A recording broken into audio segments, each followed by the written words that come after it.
যারা পরের হক মেরে খায় তাদের ইবাদত কতটুকু কবুল হবে এই বিষয়ে যদি কিছু ব্যাখ্যা জানাতেন। ভাই, পরের হক যদি কেউ মেরে খায় আর এই লোক ইবাদত বন্দেগী করে, ইবাদত বন্দেগীতে তার আমল নামা কিন্তু বাড়তে থাকবে। কোরআন হাদিসে কোথাও নাই যে পরের হক মারলে তার ইবাদত আমল নামা যুক্ত হবে না, এরকম কথা কোথাও নাই। আপনি পরের হক মারেন, অন্যের সম্পদ আইল ঠেলেন, অন্যের টাকা মেরে দেন, অন্যের টাকা আত্মসাৎ করেন, গম চুরি টিন চুরি করেন, অন্য আরো কিছু চুরি করেন, করে আপনি অর্থ আত্মসাৎ করতে থাকেন। আপনি একটা বিষয় নিশ্চিত থাকেন, আপনার আমল নামাতে নেকামল যেগুলা করবেন, ইবাদতবন্দি করবেন, এগুলোর সওয়াব লেখা হবে। আপনি হারাম কাজ করছেন দেখে এগুলো লেখা হবে না, এরকম কিছু কোরআন হাদিসে আসছে বলে আমার জানা নাই। আপনি স্বর্গে চইলা যাইবেন, খালি মসজিদে দান করেন, মাদ্রাসায় তিনখানায় দেন, নামাজের কাম নামাজে করব, পাপের কাম পাপে করব। কতটি বক্তা বাইরে সেরা আবার এমনি ব্যালেন্স করে যে আপনি যাহাই করেন, যে বড় পাপ করেন কোনো অসুবিধা নেই, আপনি নামাজটা ঠিক রাখেন। এমনি কয়, এই দান্দাবাজের বাচ্চা, কে কইলো তোমার এই কথা যে তুমি যা মঞ্চে তাই করো, কোনো অসুবিধা নাই, কিন্তু নামাজ ঠিক রাখেন। নামাজের হিসাব নামাজে আর পাপের হিসাব পাপে। কই পাইলেন? কোরআনে কোন হানেই কথাটা কইলো? হাদিসে কোথায় কইলে কথা যে তুমি পাপও করো সালাতও করো? আল্লাহ কি কইছে? লা তাকরাবুস সালাত ওয়া আনতুম সুকারা, খবরদার সালাতের ধারের কাছে না নেশাগ্রস্ত অবস্থায়। কয় মৌলবীরা, কিন্তু সুকারা শব্দের অর্থ হলো মোহগ্রস্ত অবস্থায়। মোহগ্রস্ত অবস্থায় সালাতের ধারের কাছে যায় না। আর সুদ খাইয়া দাঁড়ে নামাজ পড়স, তুই কি কারে কি মনে করস? আল্লাহ কি দেখে না? আল্লাহ কি জানে না তোর কথা? নামাজ হইলে ইমানদারে কইছে, ইয়া আইয়ুহাল্লাযিনা আমানু আকিমুস সালাত ওয়া আতুজ যাকাত। হে ইমানদার, সালাত কায়েম করো, যাকাত আদায় করো। যে সুদ খায় সে কি ইমানদার? যে ঘুষ খায় সে কি ইমানদার? পৃথিবীতে কোনো আলেম, কোনো মুফাসসির, কোনো মুহাদ্দিস কি ওর ক্ষমতা আছে যে সে প্রমাণ করে দিব যে সুদ খাওয়ার পরে সেই ইমানদার থাকে, ঘুষ খাওয়ার পরে সেই ইমানদার থাকে, কিংবা ঘুষ খাইলেও সে ইমানদারের খাতায় আসে, অন্যের হক মাইরা খাইলে ইমানদারের খাতায় আসে, অন্যের সম্পদ মাইরা খাইলে ইমানদারের খাতায় আসে, অন্যের আত্মীয় স্বজনের হক মাইরা খাইলে ইমানদারের খাতায় আসে? পারবো? যে ইমানদারি না হেরাবার নামাজ কি? কোরআন নিজে কইতেছে আরাইতাল্লাযী ইউকাজ্জিবু বিদ্দিন। তুমি কি ওই ব্যক্তিটাকে দেখছো যে দিন থেকে সর্বপ্রথমই বাদ? সে কে? ফাযালিকাল্লাযী ইয়াদউল ইয়াতীম, যে এতিমের হক মাইরা খাইলো, যে এতিমের সম্পদ মাইরা খায়, সে দিন থেকেই বাদ। যে দিন থেকেই বাদ, এর আবার কিসের নামাজ রোজা হজ যাকাত? সালাত তো করতে হইব। সুদ ঘুষ অন্যের সম্পদ এই ছিনতাই রাহাজানি বাটপারি সিটারি সব ছাইরা দিয়া আহানে আমরা মাপে কম দিয়ে নামাজে যাই, আবার নামাজ পড়ায়ও মাপে কম দেই, দেয় না দোকানদাররা? কিরে বাবা, এই সালাতে তোর স্বর্গে নিব, তুই বইরিস আশায়।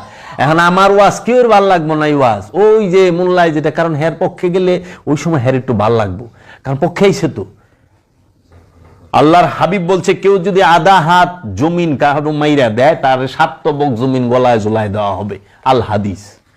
আধা জমিন মারলে 7 তবক জমিন গলায় ঝুলাই দিব। আর তুমি তো পুরা পাখি গিলা হালাইছো, পাখির পাখি গিলা হালাইছো। তোমার কি গো বাপু?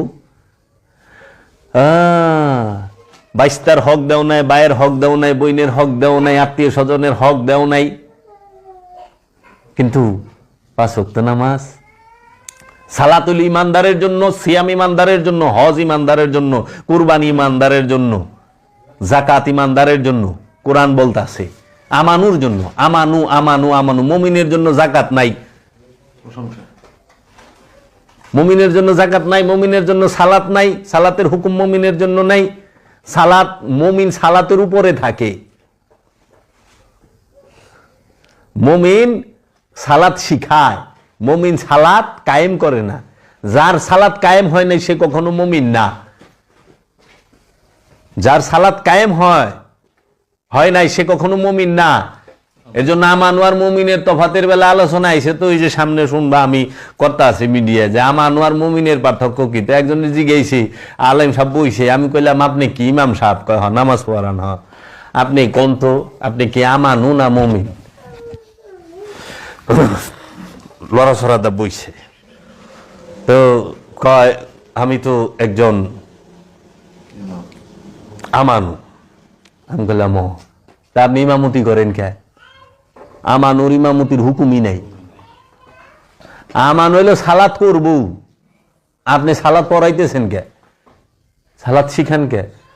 আমানুল লেগে ইমামতির হুকুমই নাই। না না, আমি একজন মুমিন বান্দা। আমি বললাম তাই নাকি? আটকে গেছে।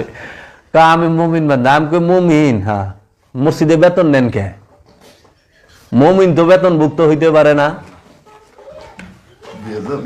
কি যে একটা মুসিবতে পড়ছে।